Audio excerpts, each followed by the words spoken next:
with Kenny, and I'm super excited today because joining me in the studio is a guest, and he's a very special guest. My good friend, he's a motorcycle enthusiast. Please welcome to the show, Justin Corwin. Hey everybody, how's it going? How you doing, man? I'm good, man. I'm excited to be in the studio. Heck yeah, dude. I'm absolutely flattered to be on the podcast. It's as silly as it sounds, man. It's super exciting. Heck yeah, man. Well, I'm glad you're here, dude. Thanks for thanks for coming and doing this. Yeah, no sweat, man. Thanks for having me. Yeah, man. I'm super excited to have a conversation about motorcycles today. And dude, before we get started, why don't you just kind of tell the audience, maybe the people out there listening, a little bit about yourself, man. How long you've been getting into motorcycles? Like, yeah, no, it's so I don't know how unique my story is, but I consider myself a bit of a homegrown gearhead. Yeah, for sure. I mean, I started young with Hot Wheels cars, Legos, Right. and obviously young enough to not be able to get into the motorized stuff yet, and I've got a large base on anything with wheels, engines, motors, man. I would play with it all. Around the time about middle school or so, I started buying go-karts, four-wheelers, anything I could get my hands on, anything cheap. That was the big deal. I never had a lot of dough to throw around, but the way I learned, mechanically, riding. The whole bucket was from buying cheap stuff, fixing it up, and riding it until it Right, dude. spat. Yeah, no, for sure, man. Dude, I've known you a long time, dude. As long as I can remember, dude, you're always like working on something. Yeah. You're always wrenching on something. Where did you learn that? Like, did your dad teach you a lot of that, or did you like? Yeah. My father's a contractor, so Okay. he has had a pretty busy schedule most of his life. I remember we always had a couple. I remember the first thing I helped him with was he had a '85 Blazer. Right. Sweet machine, man. It was Heck simple yeah. stuff. It was just maintenance items, Heck yeah, man. And I think what really started my passion for this stuff and what him and I did together, my neighbor gave me a go-kart. Okay. And it was just, it was whooped. It was tongue hanging out when we got it, man. Like, it was For not in sure, good shape. But we fixed that up together. Nothing special, but it was still something we did That's together, awesome. something I got my Yeah, hands man. into. Heck yeah, dude. And For sure. from there, it just evolved into such a passion of mine. Everything self-taught. I went to college for mechanical engineering. I don't.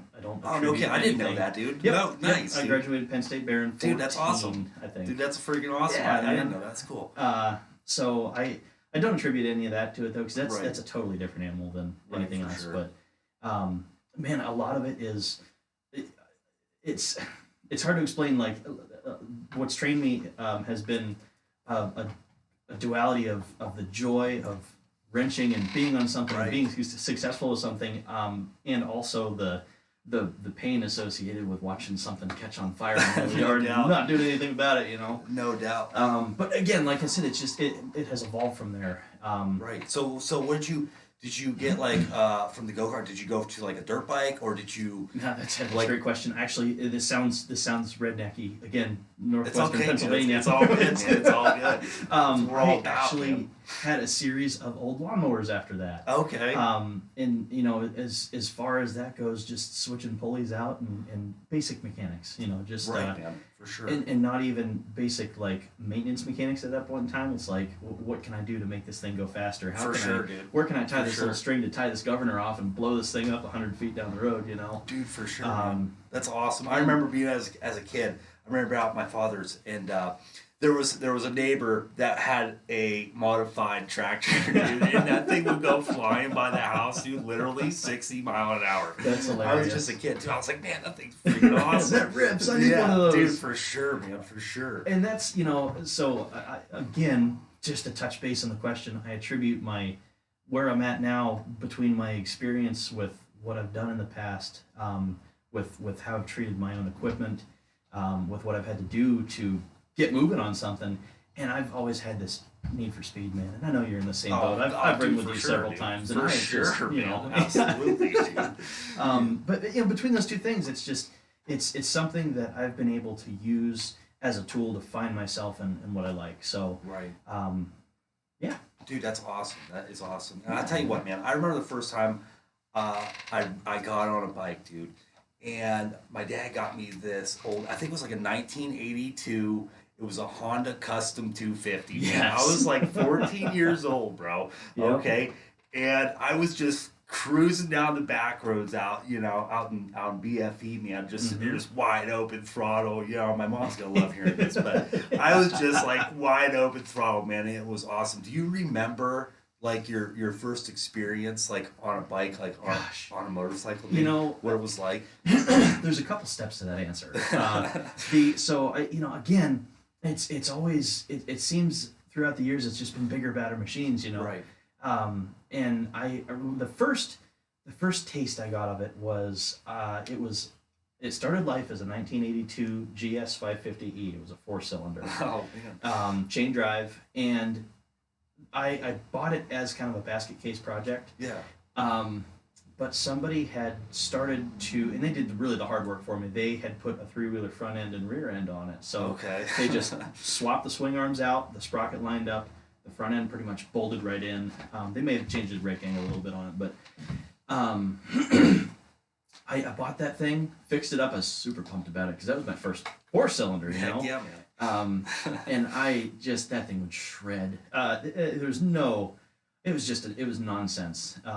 And it really, like, not a ton of power, maybe 45, 50 horse, something like that. But just the sound of an open 4-cylinder For sure. shooting across the cornfield, like, For sure. kind of man. nothing like it. I still love that sound, dude. It never gets Absolutely. old. It never freaking gets old. Absolutely. That's awesome.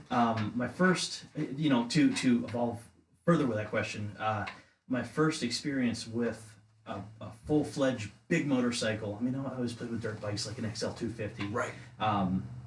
My first real large motorcycle experience was actually the Triumph that I own now. It's a 2000 Triumph Legend TT. We'll get into the bike itself a little bit later, but it's a 900 triple. It's liquid cooled. From the factory, pumps about I think specs on it are like 67 horsepower. Oh. No, 79 horsepower, 67 pound-feet of torque. So, a little background on that. My neighbor that lives across the road from where I live now, he had it when I first moved into the house. I made friends with him immediately. Old guy, just one of the best people I know. Absolutely. And he had several bikes. He kind of had a little collection going, and he's getting to the age where he can't necessarily take care of them as well as he used to. So, first thing we talked about was, we just got into this conversation like you and I are having now. Right. And he ended up, I had a maintenance plan for him. I worked on whatever he needed, and this Triumph sat in the corner of his garage, and it was just ruby red, 2 white stripes down the tank, down the whole thing. Had that like old, kind of like a cafe racer look. It's a standard motorcycle. Right. It's a standard upright, just a regular motorcycle, but it's got kind of a big power plant, Heck yeah, man. And first thing he said to me when I saw it, he pulled the tarp off it, and he said, I'm going to sell this to you. You're going to buy this one day. I said, Dave, I don't want a goddamn thing to do with that thing. Right. Like, I don't want to touch it. I know, the bigger the bike, the better chance I have of hurting myself. So I wasn't in the position to think about it, and several years passed, and I was still doing stuff for him, and he came to me actually Father's Day weekend. I don't remember what year it was, 15 or 16 maybe. Right. And he said, hey, I've got this thing sold. I need you to pull it out of here, because I've never run it. I never did a thing to it. It was just winterized for that long. And he said, I need you to run this thing, make sure it's good. I've got it sold. And I pulled it out, put some fresh gas in it, made sure the oil was good, all the basic check stuff, tire pressure. And I got going down the road, and I was like, oh, Fired right up. just Revs, dude. it lit something on fire inside of me when I first got on the thing, and I didn't realize it, but I was gone for like 2 hours. No kidding. Testing it. No Yeah, kidding. parentheses, I thought quote. you stole his bike. Exactly. Well, he was worried something happened. I actually, Right. on a road kind of close to our house, I was making my rounds around the block. Yeah. Country block is 3 or 4 miles. Right. And I noticed the van, and I slowed down. And he pulled up and rolled the window. He said, I thought something happened. I didn't know if you got hurt or not. And I said, Dave, I'd really appreciate it if you could cancel the sale. I'd like to buy this off you. And to this day, I don't know if he had to cancel the sale or if he knew that was going to convince me into buying I think he knew it was going to convince you into buying the bike. He's slippery sometimes. Yeah, you know? I think he knew, dude. Because I mean, it is a sweet bike, dude. I'm taking it for a ride, and it freaking rips. Thanks, man. man. I tell you what, it is a sweet bike. And you know, honestly, it's a good standard comfortable motorcycle. It's slightly cramped leg wise, but the beautiful thing with that triple is you get moving down the road in any gear, any speed, you just give it a handful of throttle, and it'll go. You know, it's a fun machine, and it's the geometry of it is so comfortable. That was my first big bike that I got on road, Right. and I was comfortable handling it. You know. Absolutely. Yeah.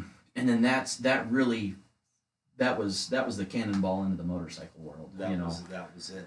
Yeah. That was it. That's pretty, and that's made in England, right? Triumphs are made in England. That's correct. So Triumph was made in England for quite a long time, and I cannot remember the name of the original factory, but they produced motorcycles pretty much on par with early American Harleys. Okay. You work on it twice as long as you'd ride it. And Triumph went under Second World War-ish, and they had a hard time keeping up.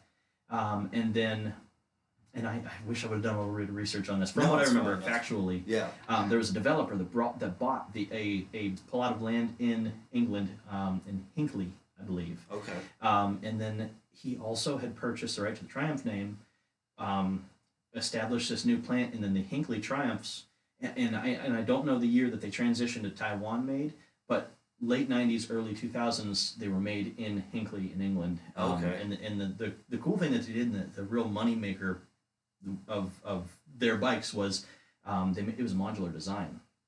So that bike of mine is actually several different models. It's just got different fenders, a different set of cams. And, for sure, man. They slice it up, but yeah, dude. You know, over there in England, dude, that those Triumphs and those Royal Enfields, dude, back in like the 50s and 60s and stuff, that's when those are the bikes they were using to make cafe racers, dude. Yep. And that's what I have a cafe racer, and for those of you out there that don't know, it's a 1981 GS 450 cafe racer build.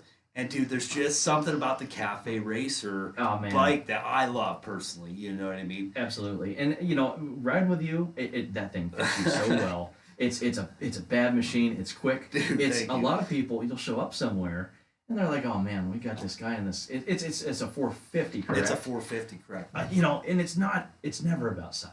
It's never about size. It's and not, power. dude. It's not about the size. We ride with guys that have leader bikes. Right, absolutely. Fucking, if Kenny is just not keeping right up with everybody dude, else, I do my best, dude. And I'll tell you what, man. I really think it gives some bikes some run for their money, dude. Absolutely. I mean, you know, and that's so on par with the cafe racer lifestyle. Like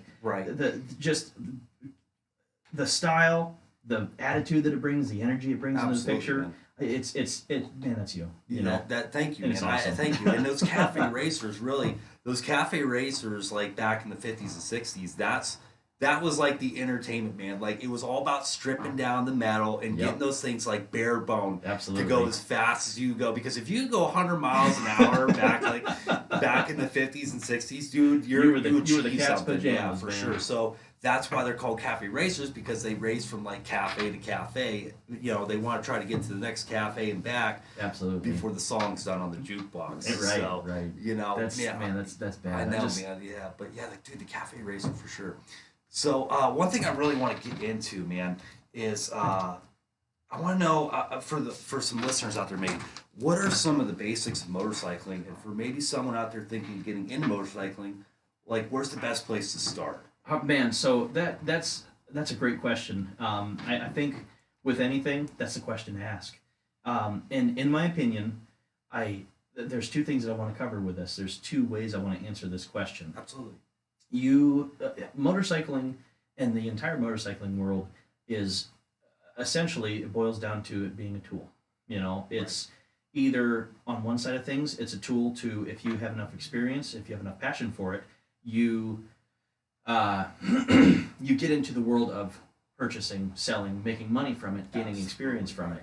And that's half what I like to do, man. And that's the cool part about that is, and I'll get into this, and this will tie back and forth between my two answers for this question. But the biggest thing that I've done since getting into the whole motorcycle scene is I've been through many, buy a $300 or $400 bike, put some love into it, give it a little flair here and there, and sell it back. But in the meantime, you you got a bike you're working on, you're not going to not ride it. You know, Right, you're not going to let that thing sit there. No. So, damn it, hop on it and go. And Right. the cool thing about that is, with doing that personally, I've had the experience of figuring out what I like about motorcycling, what I want in a motorcycle, what I don't want in a motorcycle, and even specific model information, like what models feel good, like that XS400 that we did together. That was a kick-ass little bike. You Right. know? It was a good Absolutely. machine, and it was comfortable. It was small. It was perfect. And it's I use that as a tool to develop my opinion on what suits me. And even when a friend asks, if I had a buddy come up and say, "Hey, I want to get into biking. What do you think's good for me?" I have a better background of information to tailor an answer to that specific person. You know what I mean? For sure. Um, So for somebody starting out, just getting in like some of the basics. Of, yeah. you So know, on the other side of that coin, Right. Just to touch on that, to recap that in a phrase, motorcycling to me is you can use it for a tool for profit. And doing that tool for profit, you can gain experience on what you like personally, and then that turns into my personal experience with motorcycling. It's a tool to find yourself, man. It's the most incredible thing that I've found from motorcycling is, the people you meet, the places you go, the things you do, the near-death experiences that you share with people. Dude. Wink, Yes. wink. It helps you find yourself as a person. Right. It's even getting caught in the thunderstorm and rain and tornadoes and deer. It's just good vibes, man. There's really Right. unless you are just sore and a zombie and just trying to get home, it is all good times. It's There's good vibes. something to be said about living life on the edge. Absolutely. And I said Absolutely. that from the moment I got my first bike, man, for sure. Absolutely. For sure. Dude. And that's it's as silly as it sounds to say, the closer you get to that edge, you form a bond with the people that are close to that edge with you as well. You know what I mean? So, Right. Yeah. Absolutely, dude. So it's 2021. People are, summer's coming up. People are starting to, maybe somebody out there is thinking about getting into motorcycling this summer Yeah. for the first time, right, dude? So, what kind of style or what kind of bike size should like a beginner out there look at if they're interested in purchasing a bike for the first time? I'll tell you what, I love that question. I love everything about that question, and I'm going to take it a step back. Okay, yeah, sorry, I didn't. No, mean to get no, ahead of you're you. fine, man. Okay. You're fine. And what I mean by that is, if you are, to the listeners out there, man, if you are considering getting on a bike, there's two things that you can do to just help yourself at an incredible amount. Ask people you know who have motorcycles what it's about. Ask them to tell you about it, because anybody that has a motorcycle is going to be passionate about motorcycling. Absolutely. And the reason I say a friend is you don't want to go to a dealership and ask, "Hey, what bike can I start out on? What do you have for me?" Because they're trying to sell you something. They're trying Right. to, and I'm not putting any dealerships down. Dealerships Not are at there all, for a not reason. at They're all, helpful. They're obviously Absolutely, they're still absolutely, 21. They're yeah. still there. But talk to a friend, because they're going to give you a straight answer. They're not trying to sell you anything. And the second thing that you can do for yourself, and I did this after a couple years of riding the Triumph, take the damn course. It is just Right. I honestly, I got out there. I heard a couple good things from people. It's super cool because specifically the one I took was Total Control. It was the beginner rider clinic, and it is half the time in the classroom for 8 hours, half the field in a little course in a parking lot somewhere for 8 hours. Right. And it is a blast. Heck yeah, dude. Dude, I cannot explain. I have contemplated several times if I could take the time off of work to do it again, I would. For sure. If I could take the time off to do it again without losing any normal riding time, I totally would. And correct me if I'm wrong, like at least here in the state of Pennsylvania, if you sign up for that course, they have motorcycles they actually provide you with. Yes. So I was fortunate enough to take that course before Governor Wolf did away with the free portion of that course. Okay. The course is still available, Okay. and I'm not sure, especially when you put this out, I'm not sure if that is still a free course or if that is something you have to pay for now. Because I know in California, where my instructor was from, he said it's like $200 or $300 over there for that beginner course. Okay. But that includes a license with issued. Yes, yeah. yes. Right. So Right. unlike the regular license, as of right now, February 2021, when you take that course, they automatically give you your license after you're done with it. That's awesome, dude. And it's, dude, again, the best part about that course is how fun it is. I mean, I imagine you could have a shit instructor and still have an awesome time doing it because For sure, man. so the first day I went, I mean, I don't mean to chalk this all up as fun and games. There have been things that I've learned in that course, and I am not paid to endorse this course by any means whatsoever. You're not slipping me a couple bucks under the table that you're getting from Total Control. I've learned several things in that course that have saved my life, just hundreds of times on a motorcycle. Right. And you know, we'll get into that stuff later as well. But if you can go to that course, take it, learn one thing from there that's going to save your butt in an emergency, and have a good time doing it, just do it, man. Especially if it's free. The first day I went, I was late because the friend that I was taking the course with actually lost his permit, so he he's a dingleberry, and then whoop, here he goes. Right. So I was there alone. The first day I was on a CRF 230, did the thing around the course. It was awesome. Second day I got there, someone dropped that CRF, and I was on a Grom for the second day of the course. No kidding. You know. Which is just like it's basically like a little street legal mini bike, that's right? That's exactly what it is. It's 125 cc, 4 or 5 speed depending on the year.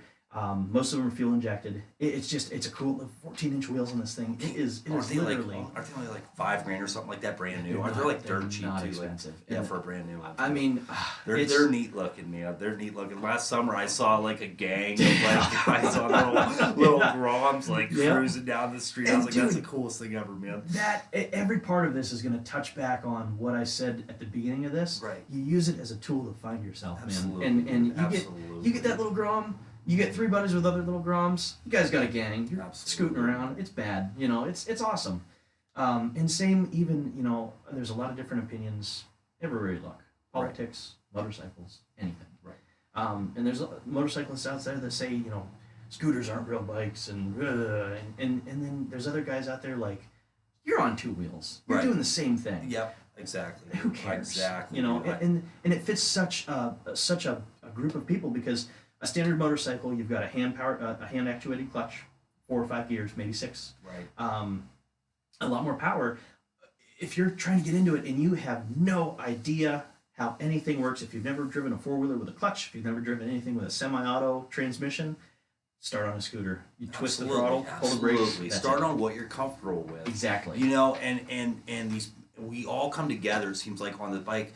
Up here in Pennsylvania, we have what's called Rolling the Shore along Lake Erie, and it's literally just thousands of bikers that come together. And you'll see people on all different kinds of bikes, sport bikes, Harleys, scooters. It doesn't matter, you know. There really is like a sense of community among people on motorcycles. You know, there's that thing, you're going down the road. It doesn't matter what kind of bike somebody's riding. They're gonna wave to you. You know Absolutely. what I mean? You're gonna. You know, and so it really is like it's a family. It's community. It's a family-based community. You know, without sounding like a communist, it's a community. Right, for sure. And that's you know, that's a little fun fact I'd like to insert into this podcast. Yeah. When you pass a biker or you see bikers pass each other, most of the time you get 2 fingers pointing down towards the road. That's what I do. Yeah. That is and so the meaning behind that means keep those 2 wheels on the road. You know, that is a wave. I'm looking out for you. Keep that thing on the road. Have a great time. I did not know that. Yes. No kidding. Yeah. That's freaking awesome. Absolutely. That's freaking awesome. Okay, so somebody goes this summer. You know, they take the course, they get the license, so they want to purchase their first bike. And how should they go about doing that? Like, what are some things they should look for in maybe purchasing a used bike? You know, because there's a lot of good used bikes out there that we see on Facebook Marketplace, Craigslist, things like that. What are a couple things like that you look at when shopping for a used bike? So I'm going to answer that question in 2 ways as well. Okay, great. I love it. So again, to the listener, if you're trying to get in the motorcycling world, just like I said before, talk to somebody. You guaranteed this is not the 7 point. You know the president of the United States. Right. You're going to know somebody. You're going to be able to talk to somebody that has some kind of experience. They're not a total pine cone when it comes to what they're looking at on buying a bike, you know. And again, everybody that has a motorcycle is so passionate about it. Take that person or ask that person to go with you to look at a motorcycle. They're going to be more than happy to, because I know when that happens to me or when someone's considering it, I push them a little bit because I'm looking forward so much to having someone to ride with. You know, it's again to form that bond, to form that friendship. But back to your question. You know, get out there, and the first thing you want to try is something for sale online. That being said, that can go very badly. Right, absolutely. It's, you know, you don't want to dive into it alone, especially if you don't have any experience knowing what to look for or riding or anything like that. You don't want to have your first move in the motorcycling world getting gypped on something right, and having a bad taste in your mouth and then not doing it. You know, you are missing out on so much. So Absolutely. take someone with you, someone you know is going to care to help you through that process, to get you a quality bike, and even to show you a couple maintenance pointers on it. Right, for sure. And it's really it's basic. It's like a car. You know? Absolutely, man. There's so many different bikes out there, dude. I mean, you got drive shaft driven ones, you got chain driven ones. Oh yeah. I mean, for a beginner, do you recommend like a chain driven one? Is it going to be easier than like a drive shaft one? Because man, those things look complicated, dude. You got a shaft going into the rear wheel and all this stuff going on, you know. I appreciate that question. Yeah. If in a basic sense, and I'm trying because I like to be specific with this kind of thing. This Right, isn't for fashion, sure, dude. for For sure, man. you know. Oh yeah. When in a basic sense, if you're looking at a beginner bike, and opinions are going to vary on this. There's going to be people out there that have the exact opposite opinion than myself. Right.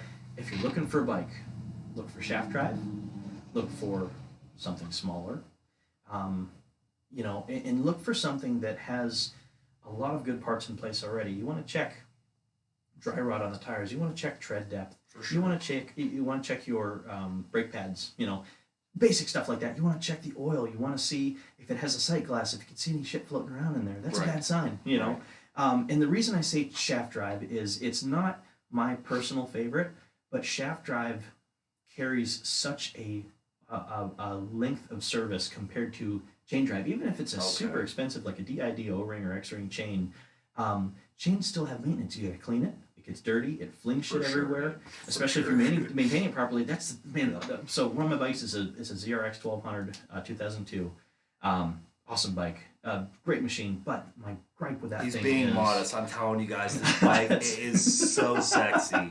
Okay, and it just rips. It freaking rips. But my gripe with that is I've left the factory chain cover on. Right. I maintain the chain. I'd like to do a little over maintenance on everything. Right. And son of a bitch, if I don't have just grease and fling off of that chain every time I ride, you know, it's not Gets everywhere. it's not improper maintenance. It's just extra Nature of the intervals. beast. I'd rather be a little more dirty and lubricated than run that thing dry and For sure. you know, cut down the life of my chain. But back to your question, shaft drive is super reliable. Either your shaft drive works or it doesn't, you know. And as far as maintenance with that thing goes, yes, you know, servicing the gear system in a shaft drive rear end is difficult. It's different. It's not a beginner task. But if you know what you're looking for off the bat, and you know, as soon as you get that bike, change all the fluids, change coolant, brake fluid, sure. gear Absolutely, fluid, yeah. oil, all that fun stuff, and Take it down, get it inspected too. Exactly. Take it and get it inspected. And even, you know, with changing your fluids and looking that thing over, if you change your rear end fluid and you find some sparkles in there, you know something bad's going to happen soon. But that's better than just taking that thing and riding it. Right. You know what I mean? For sure. So, for sure. Again, a beginner, it's a chimp could replace fluids. So just when you're getting that initial bike in a very basic sense, have someone help you out. Get that bike you find on Craigslist. I mean, you can get a bike from a dealership. A lot of people get bikes from dealerships. You know, if you don't know anybody, that's a good option too. Because most of the time, if you get a new bike, it's going to be a good machine. Absolutely. Yeah, I know you and I are always looking on like Marketplace for used bikes and things. And one question I have that I personally would like the answer to is what's considered high mileage on a motorcycle, man? Because you see like 20,000 miles on a bike, and you're thinking like, okay, I got 20,000 miles on my vehicle. It's just things like brand new, right? Right. Is that high? Is 20,000 miles on a motorcycle considered high mileage for a bike, or is that still kind of like just getting broke in? So, just like your other questions, I'm going to answer this in two parts. Good, man. Good. So, All right. and this is going to revert back to when I was talking about using this as a tool either for profit and resale or as you know, personal pleasure. Right. If you're purchasing a bike and you're looking to get the bike, resell it, try to stay under that 20,000 mile mark. I mean, 20,000 miles is not high for a bike, but your mileage accrual affects the retail of the bike way faster than it does on a car. Okay. Okay. A lot of people use a rule of two. So if you have 50,000 miles on a bike, that's like 100,000 miles on a car. A lot of people use a rule of like 3 or 4. That means 25,000 miles on a bike is like 100,000 on a car. Really? It's all in how it's maintained. It's all in how it's taken care of. You get that old fart down the road that has 40,000 miles on his bike, and it's well taken care of. Right. It's still worth a good amount of money. Yeah, right. And that's like my Triumph. My Triumph has about 65,000 miles on it. Really? Yep. Oh, wow. Absolutely. And it's got its bruises, but it's not a show bike. I ride it, Right. But on the other side of that coin, right, if you are able to identify what kind of machine fits you personally, then no bike has too many miles on it for you. Because the nice thing about a motorcycle, everything's serviceable. Every single damn thing on that bike is serviceable. right, And most of the time, while you're servicing, you can do upgrades. So I know a couple guys that when they are purchasing machines, they look for higher mileage bikes because they're going to be replacing parts in there anyways. They're going to be swapping cams, They're gonna be, putting new timing chains in, putting stroker cranks, stuff like that. They're going to be hot riding these things out, but it's the kind of bike that they want. Like the something drag that racing. might be a little more rare or something. Exactly. Like you find a sweet ass old KZ 1000 for drag bike purposes. Heck yeah, it does not matter one bit how many miles are on that bike. Again, everything's serviceable.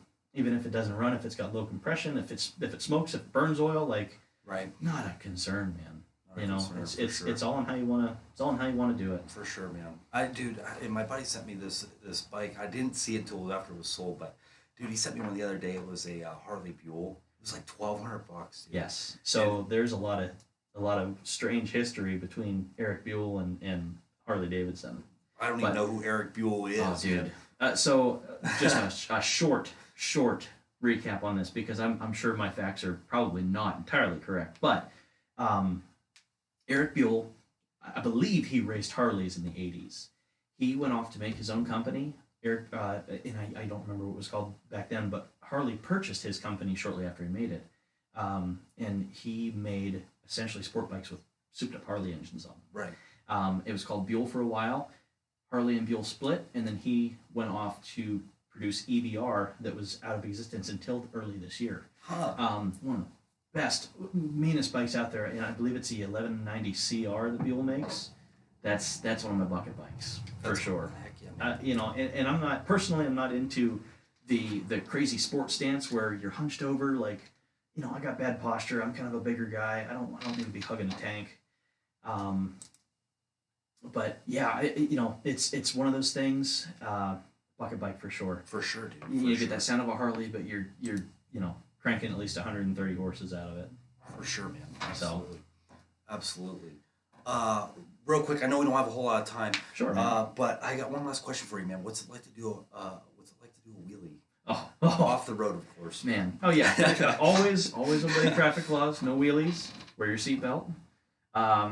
Man, in my opinion, it's a thrill. It's exhilarating. It's man, especially, and this is going to sound so silly, but especially if somebody's watching you, someone's standing on the sidewalk watching you and you rip that wheelie, you just, it's such a good feeling. It's such an adrenaline rush. It really is. It really is, man. Or even the people you're riding with. I had it was another Triumph. It was more of a cruiser style. And I was out riding with a couple buddies, and we were at a stoplight, and I'm like, you know what, I'm going to see if I can, right. And pulled way up, came down hard because it's super long, and after we got done with the ride, buddy was behind me, was like, holy shit, man, I've never seen anything like that, and I it's a rush, it's so exhilarating. I recommend that you try it, off the road, of course. Off the road, of course, for sure. All right. Well, thank you so much for coming into the show, man. I really appreciate having you on. I'm so glad. We're going to have to do this again, dude. We're going to have to Absolutely, do this again, man. for sure. I very much appreciate having me in the studio. This has been a blast. I'd love to talk about more stuff. It doesn't even have to be bikes, man. We share so much that I'd like to be on and talk about something else next time. Looking forward to it. Absolutely. All right, everybody. Thanks again for tuning in to another episode of Conversations with Kenny. We'll see you on the next episode.